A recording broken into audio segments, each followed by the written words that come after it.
Welcome to the Mother May I podcast with Frank and Irene on Strong Island Entertainment.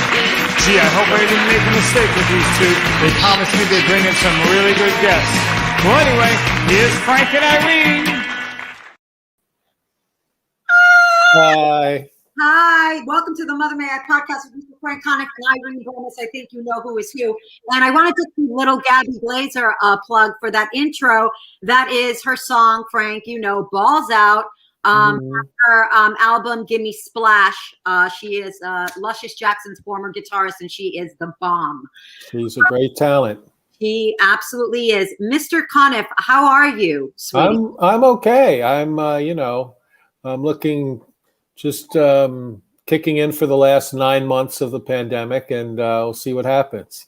You see what's that? Now, are you like, you know, a lot of people, like I was talking to, you know, our guest backstage, and a lot of people, and I've been getting this from a lot of people are kind of like feeling a little anxious about the world reopening. I mean, we want the world to reopen, but at the same time, it feels like, you know, we were able to kind of relax a little. And how do you feel about that? Are you ready to go guns blazing once you're done? Well, I'll be ready, you know, once I feel it's really safe, which I don't yet. You know, I'm really looking forward to being in a position to be socially awkward again, you know, and but I don't think we're there yet, you know. So maybe by the summer. Maybe by the fall, you know, but I think people have to be careful. Although I think, you know, once people get vaccinated, and I'm getting my second one on Monday, that once we're vaccinated, people I think can figure out for themselves what they feel comfortable doing, and I hope people in a safe, respectful way start to hang out again and stuff. I mean, we people need it, you know. Mm-hmm. Yeah, I think we need it. I think, but you know, safety is one thing. You know, I'm going to continue wearing the fucking mask. I don't care, even though I'm double vaccinated, especially in the fall, because I found that it really protected me against the common cold and other viruses too. So yeah, you know, so I'll probably continue that. But I'm talking about like some people are feeling the anxiety of actually you know, insinuating themselves back into the world, like getting back to work, and like, you know, because there was less pressure for us to be running around and doing whatever, you know. So I feel like some people are experiencing that anxiety as well. Mm-hmm. Yeah, I mean, I get that. I don't really I don't feel that as much. I mean, yesterday I walked past a building, and inside it was like the lobby of like an office, and there was like a cafeteria, and I just got wistful looking at it, and it was empty, of course, but just the idea of being in a cafeteria with a lot of people and eating and talking to your friends, and like right. I want that world to come back. You know, I want the world of socializing. Yeah. Even though I'm not a great socializer myself, I just want to know that you can do that, and that the restaurants. I was happy to see that in my neighborhood, the Mansion restaurant, which you and I have eaten at, they're not back to full. You know, they're not allowed to have a full capacity. But I went there the other day to get takeout food, and they were very busy. So I was happy to see that. You know. Yeah, that's great. We need to go there. That's one of my favorite places, introduced by you. Cafeterias give me flashbacks, but I'll tell you something. I will definitely go to the Mansion. And I do miss that dining experience and just seeing live performances. So it's going to be good. You know, the clubs are reopening also. I've heard that. I think I saw a tweet that is the Comedy Cellar like opening again. Yep, the Comedy Cellar. Wow. Well, that's exciting to know that it'll still be there for me to never get spots at. So. You and me both, Frank. It's depressing to have it closed and not do spots there, but to have it open and not be able to do spots is really how it should be. Yeah, exactly. It was like it felt like a little bit, and now it feels more like normal. It's going back to normal. It felt unnatural before. Right. So the world is reopening. We have some amazing guests. I'm not going to keep them waiting. First girl that's coming to the, I was going to say stage, because I'm still stuck in comedy land. Oh, first of all, I do also want to plug this before I forget. I don't know if y'all can see this, but it's hashtag Suck It. It used to be a show that Jennifer Esposito and I used to do together, but more so this little necklace right here, if you can see it, just such a whore. Anyway, so this right here was made by a really dear friend of mine who I love. She makes custom jewelry. If you ever want to check her out, at Lagoon Jewels is her company. Okay. And right before I went into commercial break, I want to bring our guest, Frank. You love her. I love her. Funny comic and an actress, writer, multiple talented girl. Let's give it up for Laura Spaeth, everybody. Hey, can you guys hear me? I put my fancy mic on. Yes, we can hear you very nicely. Fancier. Yes. Frank, I'm not getting spots there either. So. Well, I know that for years there was no better place for a woman comic to socially distance than the Comedy Cellar. Exactly. Exactly. A couple of other clubs as well. Sweetie. Yeah. And I'm with you with the mask, Irene. I have not had a cough, a cold, or the flu in over a year. And I'm not getting on public transportation without a mask. Yeah, the flu is gone down considerably. Hold on a second. I'm so sorry, guys. I didn't mean to interrupt. Can we bring on this guy? I didn't realize he was here. Okay, this comic is one of my absolute favorites. I love him. His videos crack me up. He cracks me up. I've known him forever, and I can't tell you, I'm just gushing. I love him so much. Let's bring him on. He does get spots at the Cellar, Mr. Danny. Oh, look at that. Hi, everybody. Hey. Hi, Laura. Hi, Danny. How are you? Good. Frank, Danny, Frank. Hey, hi. How you doing, man? Frank. Hey.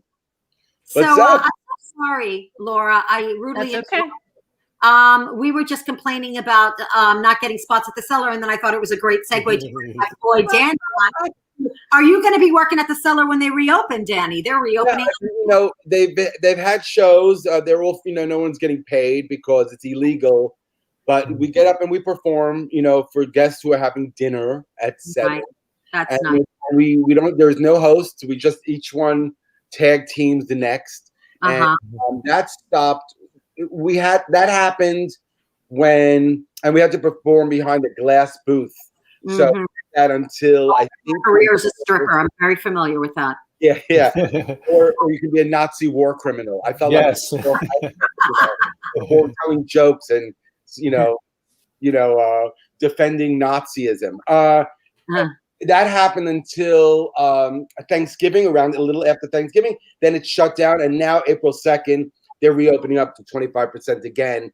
But I think this time they're going to go a little full-fledged now, and they're going to open every club and really do it 25% at every club, especially as opposed to in the beginning where. So whatever. That would be exciting. I've never done a show myself that had 25% capacity. So it's pretty much how I always work. So Danny, there you have it. Okay. You've got the 2 top tiers right here. Laura, so we were talking about the lockdown. Danny, I love you. You're so cute. We were talking about the lockdown, and you were in the middle of saying something before I completely just hijacked the conversation. What were you saying? Okay. All right. Is she frozen? No. Oh, I'm sorry. Oh, can she hear you? Laura, Danny. can you hear? Me? Oh. Was for Danny. Oh, Laura. I thought you were talking to Danny.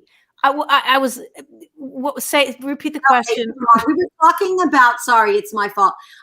We were talking about the lockdown now where the world is reopening, and Frank and I were talking about lockdown. Some people actually have anxiety about re-entering the world in all its glory. And you said some very interesting stuff behind stage that I'd love for you to talk about on the show. I said that, I'm an introvert anyway, and I see select people that I want anyway. I'm not like a big group, big party person.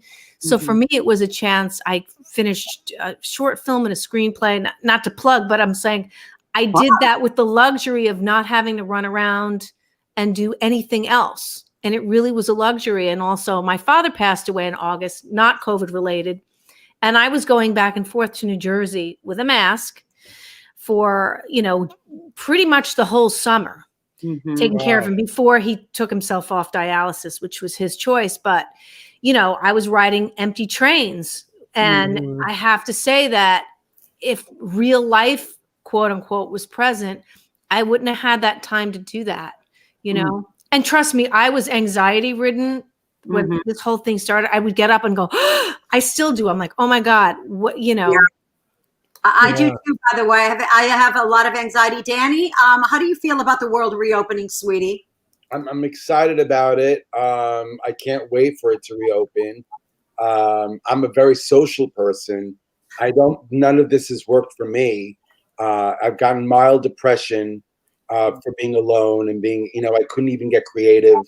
I was emotionally crippled for a good, I lasted the first 6 months. I was like, it's going to be okay. It's going to be okay. And then I just got tired out by the whole optimistic thing.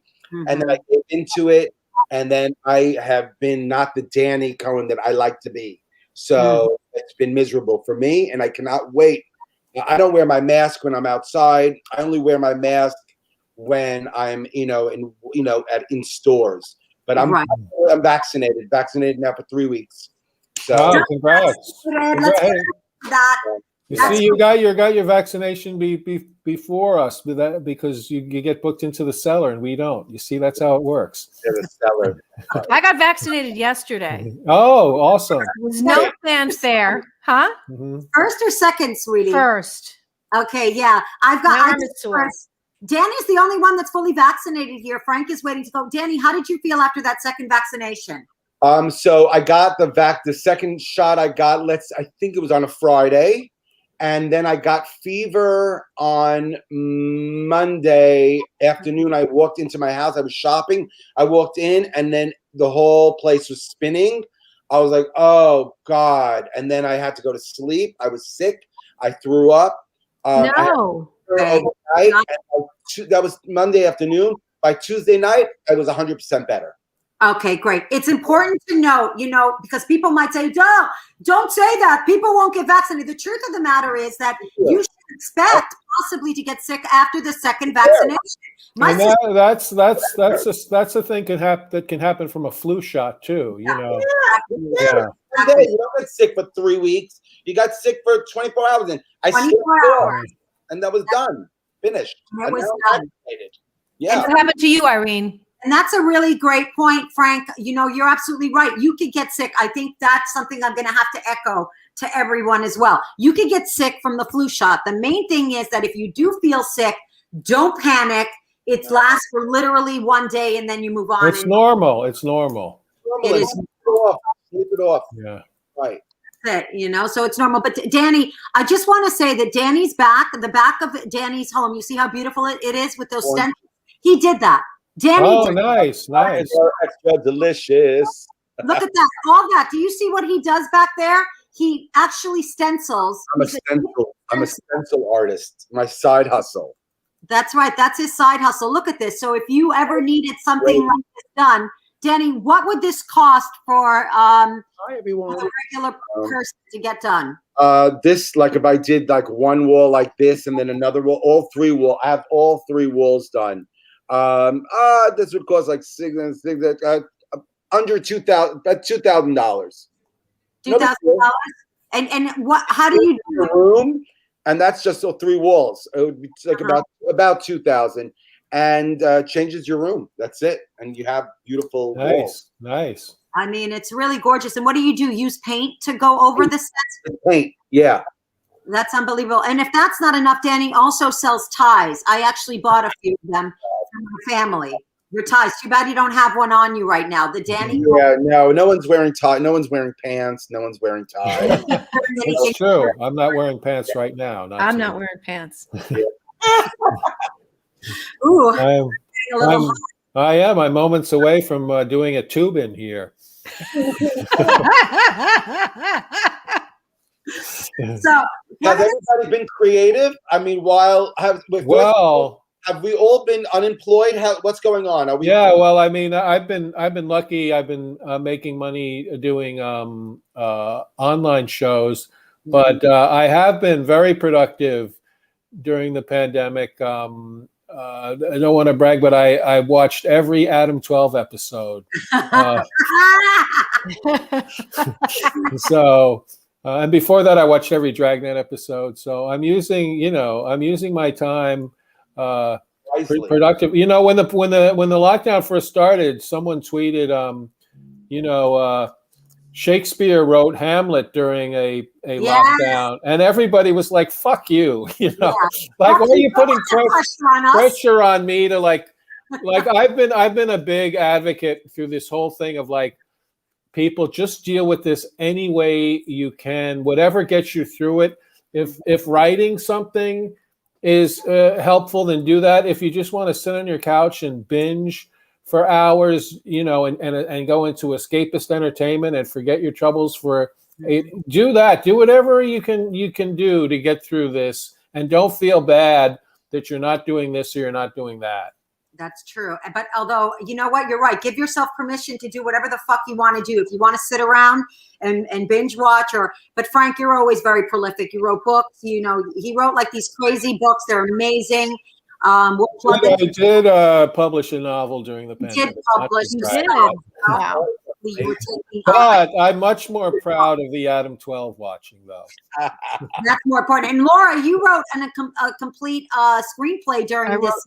I co-wrote a screenplay called what? I didn't hear that. You just muted your mic, sweetie. We can't hear you. Anyway, while she's getting that, I'm happy to report that I have done virtually nothing except binge watch and make silly videos with friends. And Danny, your videos make me laugh so hard. So you've been doing a lot of making videos, and I wonder if you're going to have that. Oh, we still can't hear her. Laura, just hit the button. There you are. There you are. Okay. Yeah. Oh, now she muted again. What the hell? It might be your microphone. I'm going to take it. Okay, yeah. You keep going back and forth. On and forth. That's right. Here. Can you hear me now? Yes. He doesn't want me to talk. Yeah. No, I wrote a screenplay, and then I wrote a short film, and then I wrote a couple of essays. That's what I did. Nice. I made pizza, and I gained probably 12 pounds. Oh, stop! You're no, seriously, it's bad. I know it could be worse. It could be worse. I put on 45 pounds. He did, and that's why. Great segue for me to say that I'm training Danny. That's right. We Zoom exercise once a week, even though I've been an asshole and we've both been. We had last week. Right. But that's how I've been actually sustaining myself, is by Zoom training. And Danny is doing kickboxing with me, and he's wow. He's wow, I didn't know that you can kickbox, Irene. I didn't even know that. Yeah, Frank, you want to join in? No, I just have something new for my spank bank. That's all. Oh my God. Oh my God, I love you, Mr. Conniff. Okay, so I want to talk about, since the clubs are reopening, I thought it'd be a really fun thing to just talk about our worst gig. Danny, I've got a couple with you, and those are the ones I'm going to talk about. We're going to start with Frank. Frank, what in your history of doing comedy, we've all had a horrendous gig. What was your worst gig ever? Well, I don't know if we've had so many, it's really hard to narrow it down. But I think one that was just a memorable, and it was really the worst thing about it was I had a toothache through the whole gig. I did a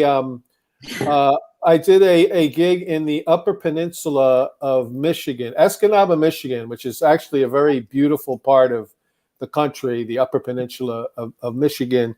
And myself and a couple of other comedians, we performed at a strip club there, and which, nothing wrong with that. And the strippers were all very sweet heroin addicts, so that was nice. And but it was like a very economically depressed. What? It was I can't hear you. What are you saying, Irene? A little frozen there. I don't know if it's me. Am I? Can you hear me? I have you back. Okay, go ahead.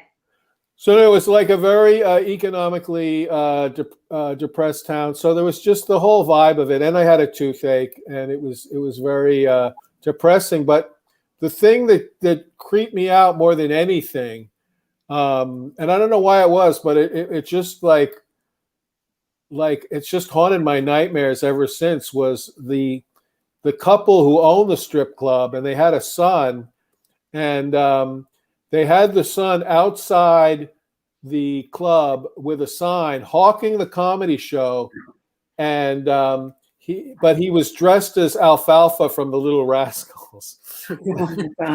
And it was just like something from Fellini or something. Like I never got over that for whatever reason. Oh my God, that sounds like a good time, Frank. What are you talking about? Jeez, I know, and my set, and it was, and the show was on the runway, and but the show went fine though. The people were nice and they laughed. So I guess I probably had worse gigs than that, but that one was memorable. Did you have to did you do a lap dance? Did you have to end with a lap dance? That might be entertaining. I did. That's how I got so many laughs. Laura, what's your worst gig that you've ever? Oh God, my worst gig was, I have to say, Johnny Benson gave me my first gig and my worst gig. God love him. I think it was Johnny Benson. It was at some theater in Connecticut. And they forgot to put the heat in the building. And there were literally, I think, 4 people in the audience, and I had to host. And it was a huge, like, 700-seat theater. I'm not kidding. And I was in my jacket, my Rocky gloves, the fingerless gloves. And at the time, I don't think I had a lot of material. I had maybe like, if you have 15 minutes of material, when you have no one in the audience, it's like, it's over in about 5 seconds. So, and I can't believe that we didn't just say, okay, there's 4 people in the audience, like no show. But we did the show, and I hosted that show. And I literally was in like a winter coat and fingerless glasses. Right. That was the worst. How everybody's performing with COVID now. Everybody's in winter coats and gloves. That's heat is very important when you're performing. Yeah. Danny, you tell us, what is your worst gig that you've ever? I've seen Danny in action. You're gonna have to choose one, Danny. I know you've had a few. I've had so many. There's so many. Really? And I don't mind any of them. Like, so that's why I love it. Some of my funnest times were I love that one. I love the one, I love the one that we had where the chairs were flying and then the owner almost got hit by a table. And then the police came in and dragged the guy out. That's my favorite one. But there was one, then I had to open up a Caroline to a packed house. I opened up, sold out. Mark Maron, was opening up for Mark Maron. It was my 3rd year of comedy. And I mean, I don't know what they were thinking. I don't know why they hired me, but I guess because I was young, shame on them. It's like, I don't know, shame on them. Shame on them. Shame on them. Shame on Caroline. Shame on Louis. Shame on his assistant. Shame on all of them for hiring me on my 3rd year of comedy to open up a slammed pack. And I had to do 2 shows on Friday night and 2 shows on Saturday night. And that was the contract. And I bombed all 4 shows to a point where I got up on stage and I was so bad and I didn't even know how to save myself that the audience got so loud. It got so loud that there was nothing I could do. I mean, it was almost, I was in like Grand Central Station all of a sudden. Were they booing? What were they doing? Or just talking over yourself? Worse than booing. They were talking over yourself. There was a hint of booing, but more than booing. It started off with a boo, but then it turned into, you know what? Not only do you suck, not only do we have no interest or we're offended by what's been given to us, we're just going to ignore you and we're going to start talking to our friends now. I've been in shows like that. Yeah, that's horrible. Decided to talk among themselves. 300 people talking among themselves. There was no way I can get 300 people to look at me. It wasn't even a matter of hate. They hated me so much that they ignored me and started talking. That was, to me, that was the shittiest. That I never felt so shitty after a gig than I did at Caroline's. That's hard because at least when they're booing, they're paying attention to you. You know what I mean? Yeah. Being ignored and talking over you is the worst. Two of the worst gigs I ever had were with Danny. I'll briefly describe one of them. I was doing a show at Comedy CD. What was it called again? CB's Comedy Club. I was on stage, and some guy from Brooklyn decided to bum rush me while I was on stage. He actually lunged at me to physically attack me. And every fucking guy, every comic, every bouncer, they bailed. They bounced. They bounced. Oh, man. They bounced. The only one that had my back with this person lunging at me, this psychopath that was drugged out of his mind, was this guy, Danny Cohen, and he yelled, "I will fuck you in the ass." Do you remember that? You in the ass. That was one of my favorite shining moments, and the guy totally backed off. From Brooklyn, and it's Brooklyn on Brooklyn. So Brooklyn on Brooklyn. I love it. I can take Brooklyn on. You could say Brooklyn on Brooklyn. And then the other one was on Staten Island when Danny and I were on stage, and people were being really rude when Danny was on stage, and he got very upset because they were being, I don't know, they were being very obnoxious. They were talking back, and then a fight broke out, a legit fight broke out. The owner was a cop, and he just had testicular surgery. He had one testicle removed, and one of the guys kicked him in the balls. Remember that? They lunged the stage again. He got kicked in his one possibly healing ball, and then the cops came. It was crazy. Wow.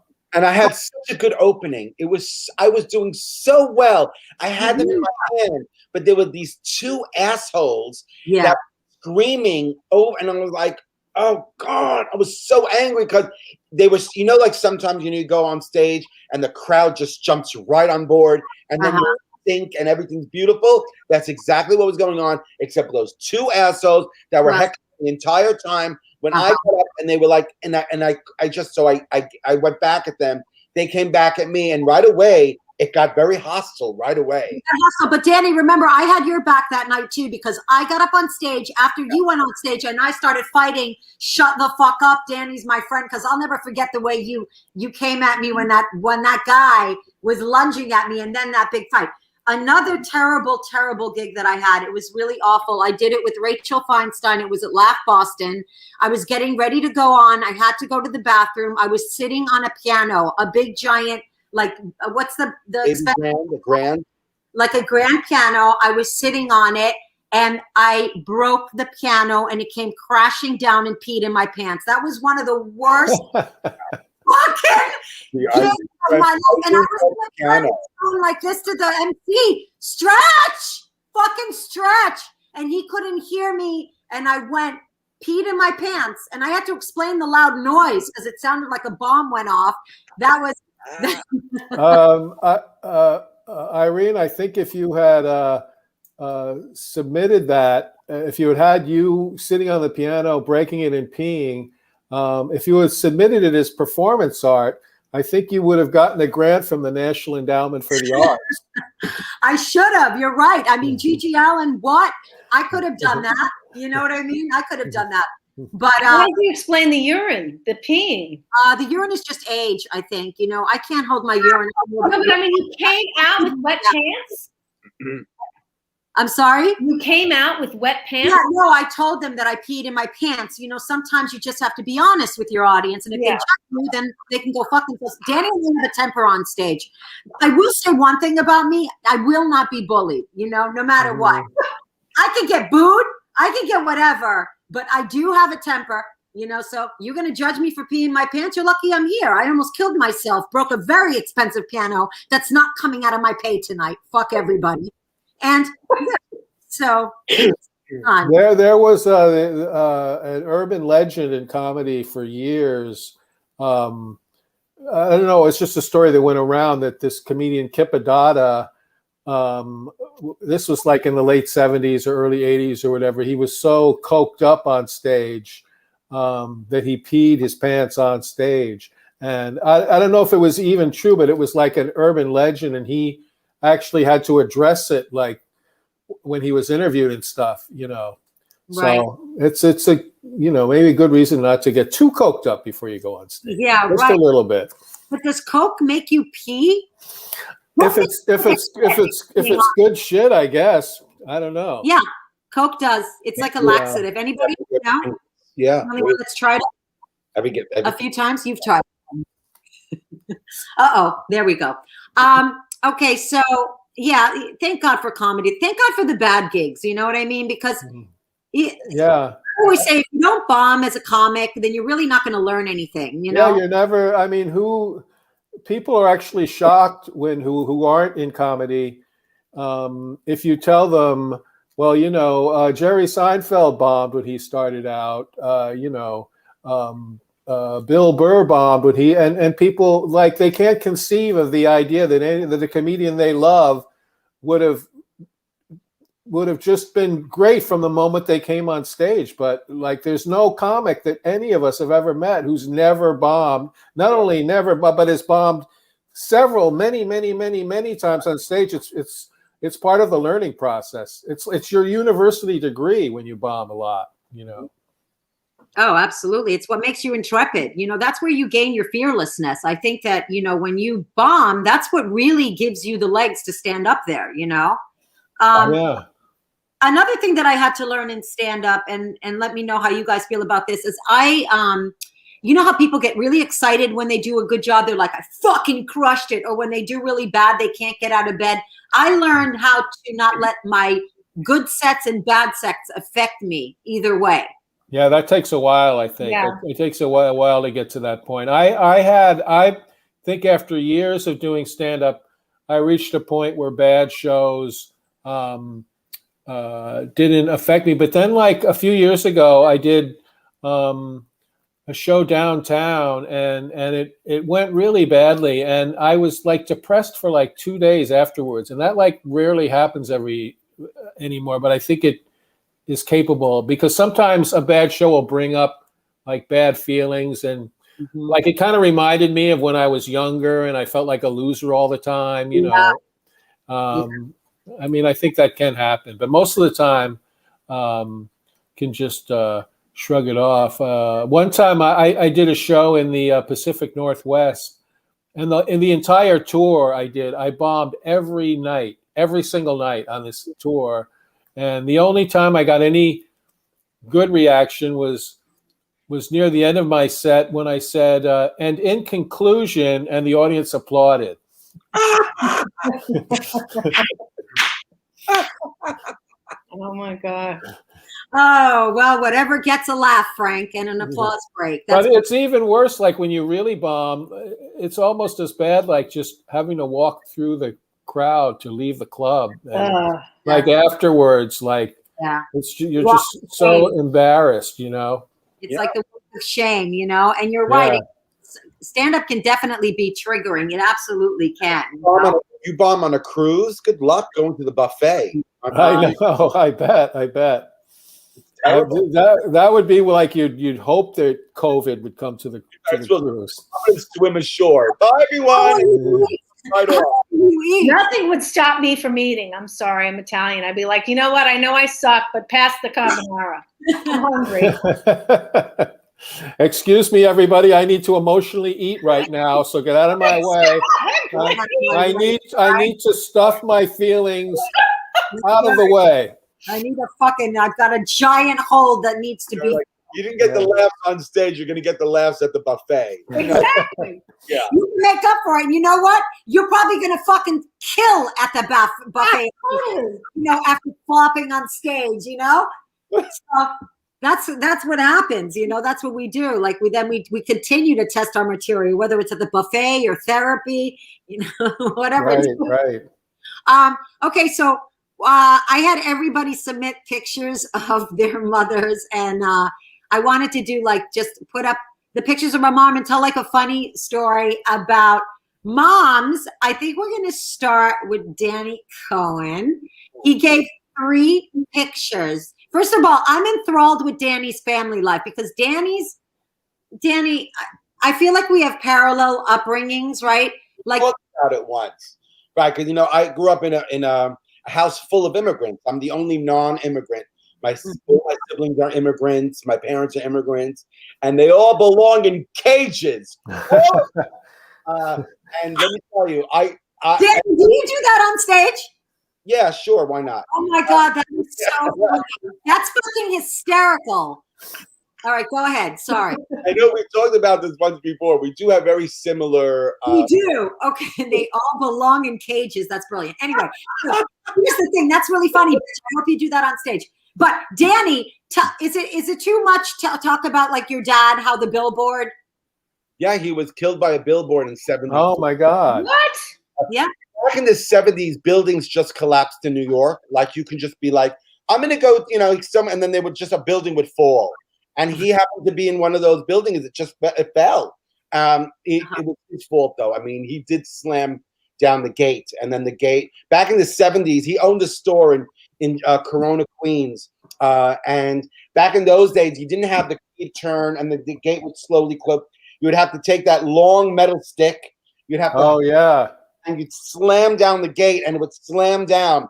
And there was a bad wall. It was New York City in the '70s. Buildings collapsed, and when he slammed it down, the building collapsed, and the billboard collapsed and fell and killed him and a woman and her baby. Oh, no. Yeah, so that was very sudden. How old were you? I was 5. Wow. And then 15, and then I have 2 brothers in between. So. And he was left to be raised by his mom. Let's pull up the picture of his mom. Oh, Look at her. Oh, nice. A couple of years ago. I love the pearl necklace, and I love the head. If I had to picture your mom looking a certain way and having an impact on your fashion sense or the characters that you talk about on stage, this is Diane. She doesn't. Diane. Yeah, she doesn't have chemotherapy. She's an Orthodox woman. Woman is either like, I don't know. She's Norma Desmond. I make her recite Norma Desmond lines from Sunset Boulevard before we go to like a wedding, and she gets dressed up like that. I'm like, Ma, and then I have a couple of videos of her reciting Boulevard. Oh, that's cool. I love your mom, because your mom reminds me of the character Diane that you do, where she has a martini and she spills it in somebody's face. So your mom always like kind of dressed up in to the nines, right? Like she looks like somebody that's buttoned. She's older now. She's still a tiger, but she's an old tiger now. So she's a little tired now. She's a little tired. She looks. I love her face. Yeah. We have the other pictures too, Bobby, that I sent. Oh, there we go. Explain this. That's my mom and my aunt and her sister Nina, and that's my sister Esther and my brother Joel, and my aunt Nina is holding her son Rudy, and that's in I think that's in Paris or Italy. Wow. Actually, I'm gonna say Nina lived in Switzerland for 5 or 6 years. But I think they were in Paris. I think this is Paris. Wow. That's beautiful. And the kids look like they have no interest in the picture whatsoever. We also have another one. Can you put that one up, Bobby? Oh, there it is. I love that one. This is my mom and my dad, my sister, my brother, and my other brother. My brother, the little one, Latazgi's in the middle. Latazgi, my family lived in Kenya for about 2 years. And my brother Ronnie, who Latazgi's holding Ronnie, was born in Kenya. So they're immigrants. All of them are a bunch of immigrants. What are they doing in Kenya, Danny? What was the fam doing in? My father he was in intelligence. So everyone was born in different countries. They lived. Wow. It was like in the CIA. Is that what you're saying? Yeah, like a Mossad. He was a spy. The billboard accidentally fell. It was an accident. Got out immediately. It was an accident, and he had quit the Mossad already 3 or 4 years before that happened. So what was your mother's head covering in that picture? With him, Danny. A few years ago, my mother became very religious years after my father passed away. Yeah. Wow, amazing. That's everybody has such an interesting backstory to their life. It's unbelievable. Danny, I never knew that about your dad being intelligence. I'm gonna have to. Mossad agent. He worked for the Israeli intelligence. Wow, sweetie. Yeah, this really, they don't fuck around either. They don't fuck around. That's sexy. That's almost giving Frank's dad a run for his money. Can we put Laura's mother up next? Her mom, beautiful. Oh wow. There she is. Isabella. I love it. Isabella. So tell us about this photo, I sweet. don't even know where this was taken. She was at a car. I have no idea where it was taken, but my mother loved fashion, and she's deceased. So I was like, let's give a nice fashion photo here. But my mother had a great sense of humor. She was funny in her own right. She was a daughter of immigrants. And her father, funny about her father had a very, very heavy Italian accent. And he would take the music. He would always, my mother said, we go to this place called Chippewa Bay. And she worked for like an advertising firm. And they were like, what's Chippewa Bay? It was Sheepshead Bay. He had such a heavy Italian accent. He called it Chippewa Bay. Chippewa Bay. We go to Chippewa Bay. I know. She's She's beautiful. I love her hair. I love, I don't think every woman looks stunning in a short haircut, but she's very sexy in her short haircut. Yeah. And she always had it growing up. I always remember with her hair done in like a bouffant or whatever, but she always had short hair, but it was always up. It was. So tell me, what did she do in advertisement though? She was just secretary in an advertising agency, and she met my father at a dance in Union City, I believe. Wow. And, she quit that. She liked working. She liked being in advertising. My father was a commercial artist and illustrator. She did not meet him anything connected with work. Yeah. And really, really wonderful artist. I have some of his pictures around. But she got married and had kids, and then that was it. That's what you did back then. You get married. You got married, you had kids. And then later on in life, she worked in the gift department of a pharmacy that she loved. And she liked working, my mother. She liked seeing people. She was very social. Well, she's dressed to kill, sweetie. I know. She's dressed to kill. Scene. Yeah. Yeah, that's beautiful. Wow. Yeah, that's what women did then. Now in a few years, you won't even have to carry your baby. They're actually working on incubation systems. You can just pop it in. Oh, God, that would be great. Yeah. And she used to say to me, the reason people are fat now, because she gained weight as she got older, as most of us do. She said all the clothes are loose. When she was little, a kid, everything was tight, even nurses' outfits. In the 90s, nurses wore skirts and things tight. Now everybody's in scrubs. That's right. Oh, I'm not fat. Right? Yeah, of course not. I get my rack out every chance I get. I'm all about like getting the fucking tight nursing outfits on. I say them back. Are you kidding me? Okay, so let's. She's gorgeous, Laura, just like you. Frank's picture. Frank's mom, who's like his mother's like a supermodel. Frank, tell us what's going on here. Well, that's on the left. That's my dad. And that's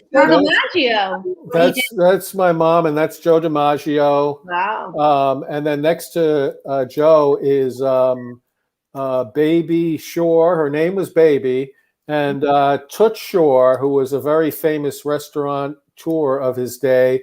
All of the sports and political and showbiz people all came and hung out at his restaurant, and my dad was his best friend. He was my Uncle Toots, not a blood relative, but close family friend. And this was before I was born, I think. They all used to hang out at Toots Shores, and it just all seems very glamorous from here. Was Toots Shores sort of like the Elaine's of its time? Yeah, absolutely. It was. But a very hard drinking place. Jackie Gleason was always hanging out there. Wow. And like I said, all the sports. It was like the center of like the post-war, like New York. The very first scene of Mad Men takes place in Toots Shores. Oh, it does? Wow. And if you've ever seen the movie Sweet Smell of Success, that part of that movie takes place in Toots Shores. So he was very famous in his day. I went to a ball game with him once when I was a kid, Yankee Stadium. We were walking through the aisle, and everyone in the crowd was waving, "Hey, Toots! Hey, how you doing? Hey!" I mean, he was like a celebrity, right? Yeah, like a total celebrity. Yeah, absolutely. There's a book written about him and stuff. Your parents hang out there a lot?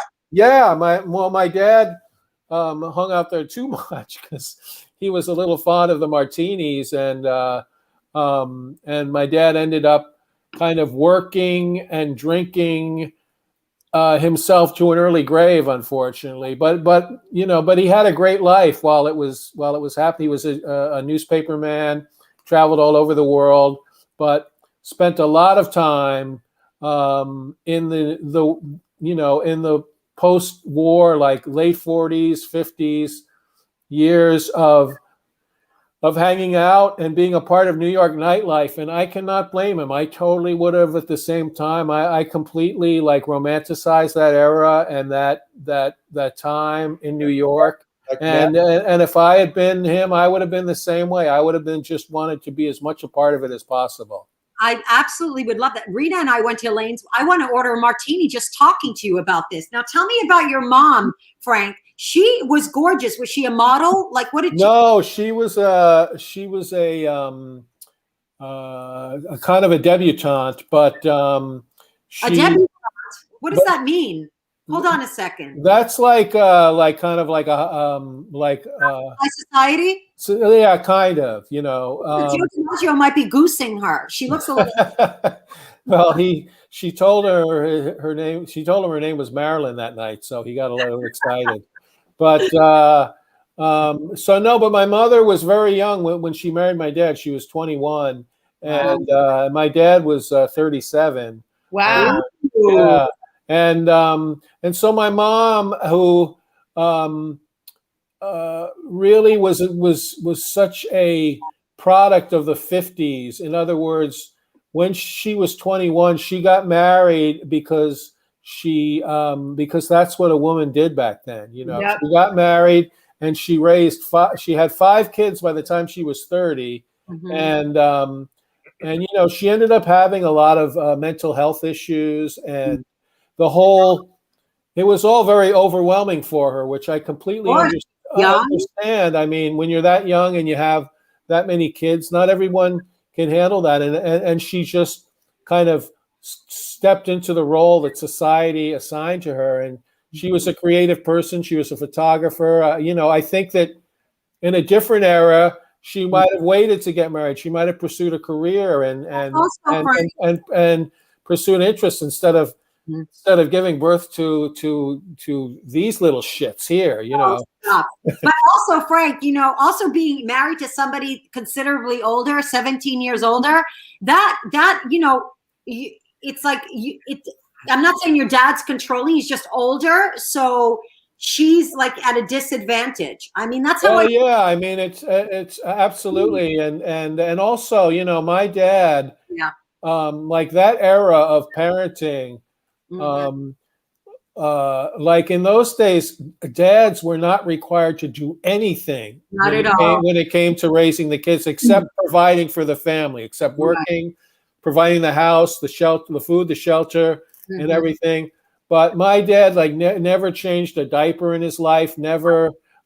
He was under no expectations that he would do anything except work all day and then come home at night.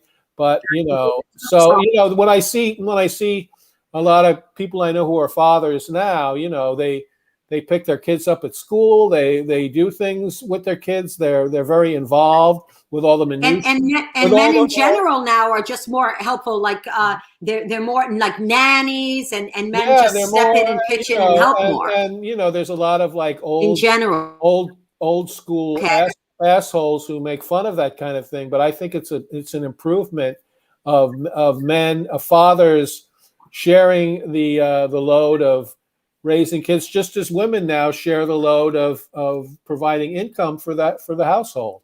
That's right. Not only, giving you the load, but sharing the load. It's so very important. Yeah. All right, here's my mom. Let's see if we can pull up that picture of her.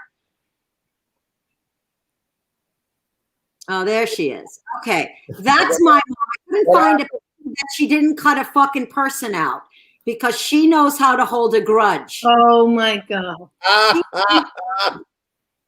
I like to call this, my mother ghosted them when they were alive. They're in their graves as ghosts. And not only that, she would tag a fucking backstory to the picture. In 1979, Your uncle, goddamn, came to the house and he called your father this, and I said, goddamn. And then she cut him out of the picture. Wow. Now that's her on the left. Yeah, she's the one dancing, looking glamorous. Okay. Beautiful. My father behind her. My father was, and my mother were an arranged marriage, actually. Wow. So they really didn't know each other before they got married. And my father had Asperger's, so that was delightful for my mother. And I really honestly can't remember who she cut out of the picture there. But, you know, there was a lot of those little holes in her Polaroid. But there she is. I do love my mom. I mean, yes, she did cut somebody out of this picture. But the main thing is that, you know, she also had a hard life, because imagine marrying somebody that you never met before at the age of 23 and having to move away from your family into a different country and then giving birth to somebody who's autistic. So She didn't even have the option of swiping left. I mean, it's awful.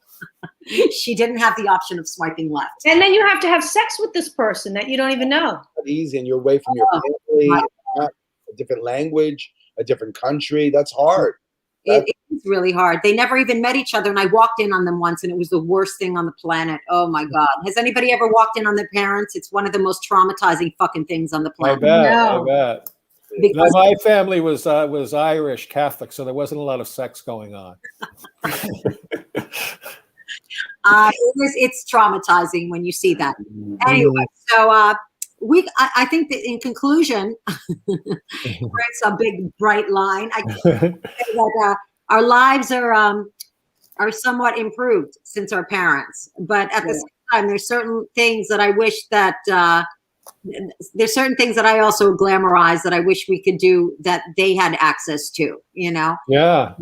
I'm not crazy so much about always being on social media and stuff like that. But then there's so many ways to be creative. Like, Danny, I just love your videos. You crack me up when you make these videos. Do they give you joy? Yeah, I mean, I really enjoy. I enjoy making videos. I love social media, and I love it all. I love the, you know, like, I think that, like all of us, you know, we all went into show business because we like to be on the screen. We like to perform. And so now we're in full control of these little videos that we can make, and sort of like little just like, you know, 1 minute or 20-second or 30-second moments, you know, that capture the feeling. And it's fun and it's easy and it's no big deal. You put it out and, you know, that's it. And you let it go. And it's fun. But also it's altruism, because actually when I was having a lot of shitty moments during this COVID, I would watch one of your videos and laugh my ass off. So you may be doing it for fun because you're about to fucking kill yourself, and you're giving me joy and preventing me from killing myself. And that's what's so beautiful about Danny Cohen. All right, so we're running out of time. I just want to thank everybody for being here. Go around and plug yourself, biatches. Laura, anything that you want to plug on the show? I am not plugging anything, but you can follow me on Facebook. You can follow me at Laura_Spaeth at Instagram. And hopefully you'll be seeing my movie next year called Dream. Yay. Yeah. Is it a comedy? Let's talk about this. Or is it a drama? It's a drama. It's a drama. I co-wrote it with somebody. His name is John Dosher, at a company called Starline Films. Yeah. That's based in New Jersey as of now. So we'll see. He's in LA right now trying to secure funds for it. So we'll see what happens. And then I have my own little short project that I'm possibly doing. So amazing. So amazing. Good for you, sweetie. I'm out of the public platform. I'm home writing, which is my thing. Brilliant. And I've been trying to do more of that as well. I know. Yeah.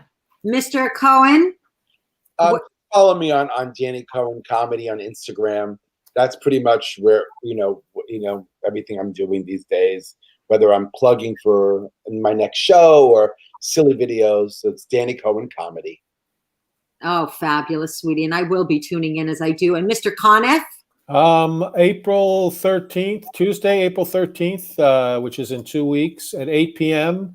Eastern Time. Traceable, you and I will be doing our next live streaming Mystery Science Theater style movie riffing show, a night of short films, which is really fun.